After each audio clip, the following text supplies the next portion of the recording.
Railway లైన్లో తమ భూములు కోల్పోతున్నా నష్టపరిహారం అందించడం లేదని గంగాపూర్ రైతులు ఆవేదన వ్యక్తం చేస్తున్నారు. సిద్దిపేట జిల్లా చిన్నకోడూరు మండలం గంగాపూర్ గ్రామ శివార్లోని రైల్వే లైన్ పనులు అడ్డుకుని గ్రామస్తులు ధర్నా కార్యక్రమం చేపట్టారు. గత సంవత్సరం నుంచి నష్టపరిహారం ఇవ్వకుండా అధికారులు ఇబ్బందులకు గురి చేస్తున్నారని వాపోయారు. తమకు న్యాయం చేయాలని డిమాండ్ చేశారు. మేము చిన్నకోడూరు మండలం నుండి ఫస్ట్ వచ్చిన ఎంఆర్ఓ మేడం దగ్గరకు పోతే మీకు గ్యాబేరీ ఉందమ్మా, చెక్కులు ఇవ్వడదన్నది. మీరు కలెక్టర్ ఆఫీస్కి కోరన్నారు. కలెక్టర్ ఆఫీస్కు ప్రజావానికి వెళ్తే కలెక్టర్ ఏమన్నాడు, అమ్మ గ్యాబేరీ అయినా సరే మీకు ఖచ్చితంగా చెక్కులు ఇప్పిస్తామని చెప్పిండు. మేము హరీష్ రావును కలిసినాము.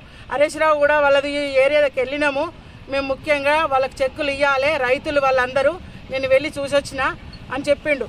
ఆర్డీఓ సాగ దగ్గరికి వెళ్తే ఈ వారం రోజులలో చెక్కులు ఇస్తా అన్నాడు. సార్ మా అమ్మ హార్ట్ అటాక్ వచ్చి చనిపోయింది. ఆ రోజు ఇక్కడికి సర్వేకి పంపిస్తే ఎంఆర్ఓ మేడము మస్తు సీరియస్ అయితే మా అమ్మకి హార్ట్ అటాక్ వచ్చి చచ్చిపోయింది.